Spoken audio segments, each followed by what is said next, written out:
Today I'm going to show you how to make a Madras curry powder. This is the ideal home show and I'm Torie True, author of Chilli and Mint, Indian Home Cooking from a British Kitchen and 7 Kitchens, a journey through India's culinary heritage. So today we're going to make a Madras curry powder. A curry powder is basically like a masala, a group of spices that we're bringing together. You always need to make sure that there is no oil in this pan. We're going to dry roast everything. So we're going to put in the whole spices in to begin with. The turmeric, which is in powdered form, we're going to actually add after. So in here we have coriander seeds, and I'm going to put 2 tablespoons of coriander seeds in this pan, which I have on.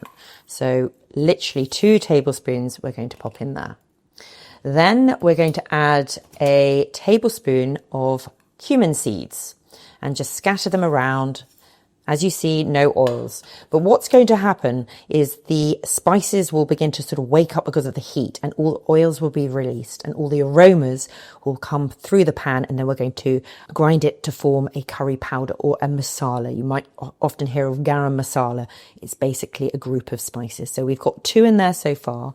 And now we're going to add some fennel seeds, which look very similar, a little bit greener hue than the cumin seeds. So we're just going to add about a teaspoon of that, maybe a little bit more. In here, we're also going to add some dried chili, so pop that in as well. A little bit of cinnamon bark, might add a little bit more there.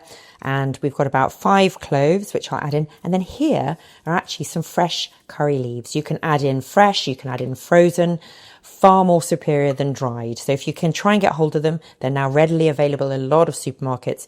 Do get some of these curry leaves. If you can't find them, just leave them out. Do not worry. Also adding in a teaspoon of fenugreek seeds. Don't add too many, no more than that amount, because they are quite bitter, but we're going to add those as well. So let's just open up those coriander pods. So you just want to open them slightly and then pop them straight in the pan. We also want to add in a teaspoon of black peppercorns. You literally just want to move these around for a few minutes so that you can really smell the aromas coming from the pan. Maybe I'm going to increase the heat slightly just so it can move it along. But already the kitchen is being infused. I can smell the coriander seeds. I definitely can smell the curry leaves as well. But we're just going to let it go like this. So of the different curry powders, it was the British who basically came up with the curry powders. They wanted the curry powders because they wanted to have powders that they could take back to the UK, and it would remind them of the beautiful food that they would have in India. And so they came up with the mild, the medium and the hot curry powder. And the Madras is somewhere in the middle, and it's used in a lot of Anglo-Indian recipes, and you can still find the Madras curry powder if you go and visit any of the gentlemen's clubs in India. It was certainly served in all of those and all the army officers' clubs as well. But it's one that you can absolutely go and buy at a supermarket. You can have it already made, but by making it yourself, it's just fresh. It's fresh smelling. It adds just that extra level of delicious flavors to your dish, whether it's a meat or vegetable dish. I can smell the black peppercorns here as well. We literally just want to leave it a few minutes. We don't want to, if you've got the heat too high and it starts to be browning too much, you don't want to get that far, because it will end up with quite a sort of bitter taste. But we just really, it's as if they've gone into hibernation, okay? And you're just wanting to wake them up. So this is what we're doing here. So they've gone into hibernation, you're waking them up, and then they're releasing, infusing.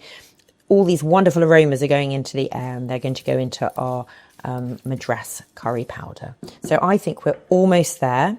We will add turmeric, but we're not going to add any spices which are already ground to this pan. They will burn really quickly. So this is one that I actually made a week or so ago. So it's got a lovely reddy brown colour to it, and we're going to be putting that. You can use a pestle and mortar, but what I use is my spice grinder. If you have a coffee grinder at home, that will work equally well. So we're going to transform that into that. So this is done now. You can see it's nicely just beginning to bronze. We don't want it to go on for much longer, so we're actually going to take it off the heat. You can see the smoke coming off the pan as well, but all the aromas, I can smell it from here. Absolutely wonderful. So I've just put all the spices into this bowl. The reason being it's really, really hot. And if I kept them in the pan, it would burn. So we're popping them in here just to allow to cool for a few minutes before putting them into my spice grinder. While it's in here, we're also going to add another ingredient.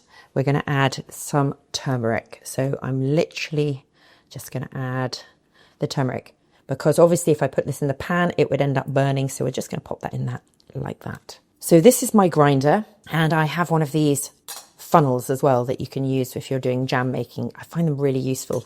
So the reason why I've got it here is that I'm then going to literally pour in all the spices, and it means they all go into the pot. There we go. So if I can show you here, that's with all the spices about to be blended.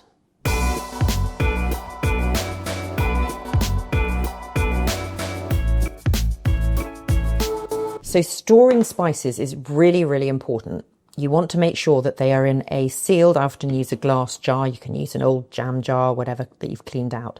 You want to have it with a glass jar or something this sort of size, and then you want to make sure it's got a proper seal, and then you want to keep it away from direct sunlight, somewhere cool. So what we're going to do is we pop in this same mold again, this funnel, and then you can pop it straight in here, and then there you go. And then we're going to literally just pop it there, and it'll be ready to use very soon. So here is the final Madras curry powder. Don't forget to label it. You could also put the date as well, and keep it sealed with a lid on. So if you enjoyed this recipe, don't forget to like and subscribe to Ideal Home Show.